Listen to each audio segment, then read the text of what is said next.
Let's say that you've taught your little one their letter sounds, and you are about to teach them how to read, and they know their letter sounds, and you're working on getting them to blend those sounds together to read the word. And let's say they can look at the letters and tell you the sounds, but they can't blend it together. I know exactly how that feels because that is exactly where my son was when I was first teaching him how to read when he was in preschool. I am actually going to show you a video, an example of him where he could tell me the sounds of the letters, but he did not know how to blend them together. So watch this and tell me if it looks familiar. Okay, can you say the sounds? Imp.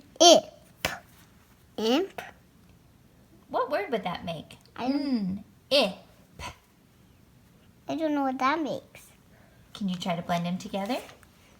Imp. Imp. Nip. Oh, nip. Nip. I'm going to type my Grab your card and say nip. nip. I love his little voice when he says, I don't know what that makes.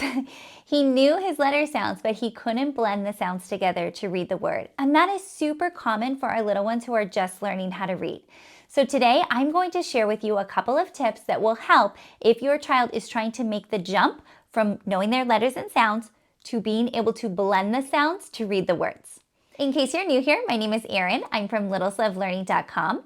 I'm a former classroom teacher. I have my master's degree in education, but it wasn't until 6 years after I left the classroom that I actually learned how to teach kids to read properly. I went on a journey discovering all about the science of reading and the brain science of how we should be teaching kids to read, and now I'm on a mission to share that with you. I want to make sure that you know how to teach your child to read properly so that they are not going to struggle in school and they are going to pick up reading so much more easily when we are approaching it from a brain-friendly way. So back to blending. It's very, very common for kids to struggle with that jump from letter sounds to blending, just like my son did in that video. So let's talk about what you're going to do if your child comes up with this struggle. The very first thing we always do is double check letter sound fluency. We want to make sure that our little ones know their letter sounds automatically, and they can look at a letter and they can tell us the sound immediately. They're not thinking of the keyword, they're not thinking of the name, they can just tell us the sound right away. In that video, my son could do that. He knew the sounds right away. That was no problem for him. So just double check that your little one knows the sounds. Now, the second thing that we're going to do is we're actually going to back up before we get to a 3-sound word, and we're just going to start with a 2-sound word. And the reason we want to start there is because our little ones have to put a lot into their working memory when they are trying to blend 3 sounds together. It's a lot for them to remember. So let's just back up and let's just do 2 sounds. That's what I could have done with my son in that video. Backed up and just gone to 2 sounds. We always want to start, if we can, with a continuous sound. So what's a continuous sound? There are 2 types of sounds. In English, we have continuous sounds, which we can hold as long as we have breath. And there are stop sounds, which is just a little puff of air and we have to stop the sound. We can't keep holding it forever and ever and ever. I have another video about continuous and stop sounds that I will link down below so you can learn more. But all of the short vowels are continuous sounds. So I like to start with words that have short vowels. So for example, the word at. This is a really great word to start with if your child is struggling with blending. If they know letter A is A and letter T is T, this is a great one to practice with blending because we can hold that first short vowel A as long as we have breath. At, at. And what we're going to do is we're just going to slowly slow down and we're going to have it come together more quickly. At. The word is at. We're going to practice that multiple times, not just with this word, but with other words that have that first sound is a continuous sound. Again, I like the short vowels for this because they're all continuous sounds. We want to make sure our little one can do this orally before we even show them printed letters. So we want to make sure that if I say, what's my mystery word? At, that they can blend it together, at. And then we can definitely practice with printed letters. The reason I suggest doing it orally first is because sometimes the printed letters can really overwhelm our little ones when they are now remembering the sound that goes with that letter. It can just lead to cognitive overload. So we just want to make sure we're starting with the sounds first orally, and if they can do that, Then you introduce those printed letters. Start with 2 sounds and make sure it's a continuous sound for that first sound. Once you've practiced with those 2 sound words and your little one is feeling comfortable and they're able to read 2 sound words, that's when you can introduce a 3 sound word. Those 3 sound word that I introduced with my son in the video was a good example because the first sound, was a continuous sound. He could hold that for as long as he had breath. So we could practice with that word because the first sound was continuous.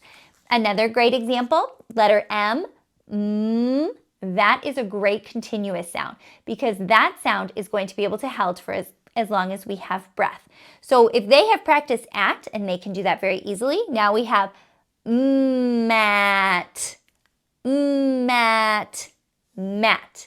So adding on another sound is another level of complexity. So we want to make sure that it's a continuous sound, and we want to make sure that we're still practicing that continuous blending. Mat, mat. It's different than keeping everything segmented. I'm not saying at, and I'm not putting a breath between each of my sounds. What I'm doing is I'm holding it. I'm continuing the sound into the next sound to try to help if my little one is struggling with that blending. Mat, mat, to try to help guide them into how it blends into the word mat. Once my little one is able to read 2 and 3 sound words more easily, I don't have to be so strict about making sure that it's a continuous sound in the beginning or making sure that I'm doing that continuous blending where I'm holding the sounds and blending them into one another. I am able to have a little bit more leeway. I can use more stop sounds in the beginning, even though that's going to be harder to blend together. I can do more isolated blending where I am putting that separation and that pause between my sounds and having my little one blend it together, because those are a little bit more complex skills. But if my child is able to blend and read 2 and 3 sound words more easily, then I can pull a little bit of that support away and have it become a little bit trickier. That's what we want. We are going to give our child a lot of support in the beginning. We're going to do things like use continuous sounds in the beginning, use continuous blending, start with those 2 sound words, and then we're just going to pull back that support a little bit and see how they do. And I'm sure they're going to be able to read and spell 2 sound words, 3 sound words, and 4 sound words because they're going to understand how blending works. That is really what we're doing here. We want them to understand how blending the sounds works to read words. If you are interested in learning more about blending, I do have a video all about the 3 ways to blend: isolated blending, final blending, and continuous blending. I will link that down below because these are all 3 fabulous options for blending. But again, if your child is struggling, continuous blending is going to be your best bet, starting with 2 sound words, then going to 3 sound words, using the continuous sounds, just giving them a little bit more support, and then you can pull back that support as they get better. It is so rewarding teaching our little ones to read at home and being able to see their progress and how they are able to go from letter sounds to blending to being able to read more fluently.